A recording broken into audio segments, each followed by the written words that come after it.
I am Adolf Hitler, and if my story teaches anything, it is this. Humanity must always come before ideology. If my name echoes through history, it does not arrive gently. It arrives like a cold wind through broken cities, like footsteps in abandoned streets, like a warning humanity cannot afford to forget. I was not born a monster. I entered this world in 1889 in a small Austrian town, an ordinary child with ordinary dreams.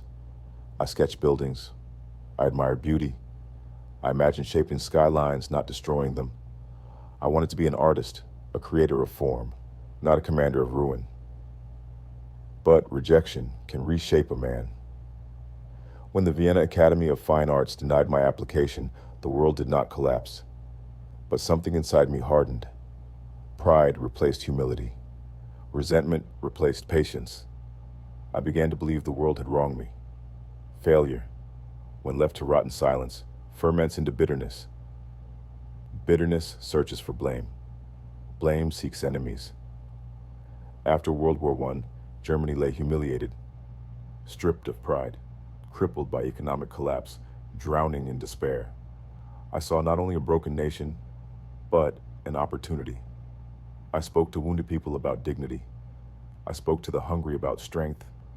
I spoke to the humiliated about destiny. And they listened. Power rarely arrives as a roar. It arrives as applause. I told them their suffering had enemies. I promised revival, unity, greatness. But unity built on hatred is not unity. It is a weapon. The more they cheered, the more certain I became. The more power I gained, the less I questioned myself. When a leader stops questioning himself, catastrophe begins. Step by step, boundary by boundary, humanity was pushed aside in the name of national rebirth. Each decision felt justified at the time. Each escalation seemed necessary, but history is not shaped by intentions. It is carved by consequences. I spoke of strength, yet I nurtured cruelty. I promised unity, yet I engineered division. I declared destiny, yet I delivered destruction. War followed. The world remembers tanks, flags, and marching armies.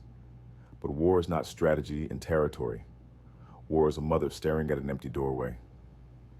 War is a child learning fear before learning words. War is winter without warmth. Cities reduced to dust, and silence where laughter once lived. I convinced a nation that greatness required enemies. That was my greatest lie. Hatred is a fire that never remains contained. It consumes everything, including the one who ignites it. I believed absolute control would create order. Instead, it created terror. I believed obedience meant strength. Instead, it silenced conscience. I believed fear would unify people. Instead, it shattered humanity. And then came the darkest chapter, one history will never cleanse. Millions of innocent lives were erased under policies born from prejudice and dehumanization. Families vanished. Cultures were scarred. Humanity itself was wounded. No ideology, no ambition, no political dream can justify such suffering. History does not argue this truth. It mourns it. If time allowed voices to return, mine would not defend. It would warn. Never trade compassion for pride. Never surrender empathy for power. Never allow fear to decide who belongs. I sacrificed personal relationships for ambition. I neglected love. I distrusted loyalty. I replaced friendship with control.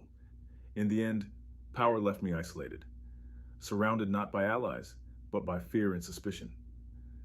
A leader without compassion becomes a destroyer. A nation without tolerance becomes a prison.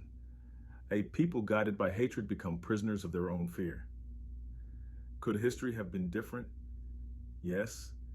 At every step there was a choice. I could have chosen reconciliation over revenge, cooperation over conquest, healing over humiliation. But pride deafens the heart. And when pride leads, reason follows in chains.